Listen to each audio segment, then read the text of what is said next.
I'm Tony Jaramillo, your neighborhood news reporter on the South Side. State lawmakers could soon consider a bill aimed to change how much money injury victims can recover in court.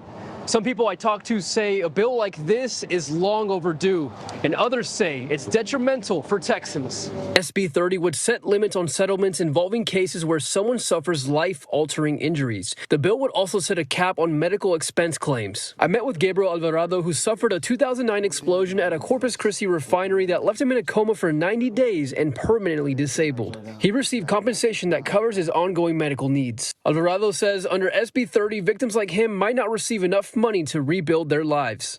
The law should be for us, not against us. You know, it's like I said, I didn't sign up for this. The bill has passed the Texas Senate.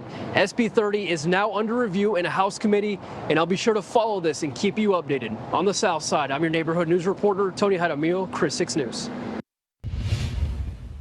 Graduation season is here, and one Port Aransas senior got what he calls the surprise gift of a lifetime.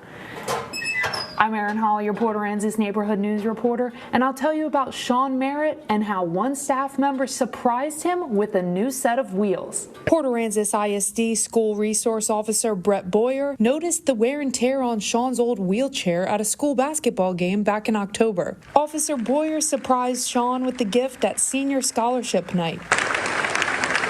Sean Merritt tells me that after graduation from Port Aransas High School, he plans to go to UT San Antonio and major in psychology. In Port Aransas, I'm your neighborhood news reporter, Erin Holly, Chris 6 News.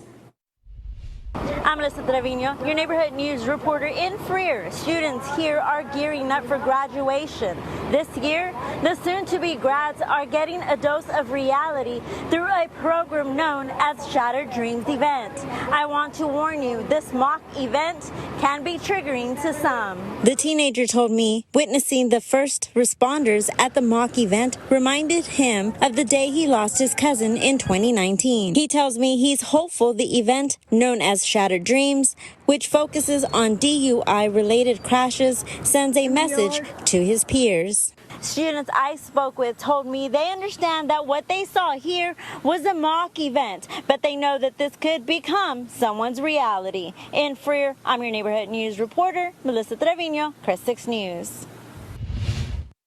Members of the Robson ISD National Science Beat team are heading to nationals. I'm Stephanie Molina, your neighborhood news reporter in Robstown. I talked with the science lovers about what this opportunity means for them. I thought I wouldn't even advance, but now that I know I'm going to nationals, it's a dream. 10-year-old Nathaniel Valderrama, a student at Lots Beach Leadership Academy, is getting ready for his first trip to Orlando, Florida. That's where he'll compete in the National Science Beat. 22 students from Robson ISD qualified for the national competition after winning regionals in San Antonio. They'll compete against 400 other students from across the country. Talia Silguero is a fifth grader at Lots Beach, and she says she likes answering science questions about plants, matter, and physical properties. Talia and other students are taking time outside of school to practice. If I win, that would be like a big honor for my school. Robson ISD leaders are planning a send-off for students on Wednesday, May 21st at 12 p.m. In Robstown, I'm your neighborhood news reporter, Stephanie Molina, Chris 6 News. I'm your neighborhood news reporter, Victoria Valderrama. Let me introduce you to these two sisters, Olivia and Emily.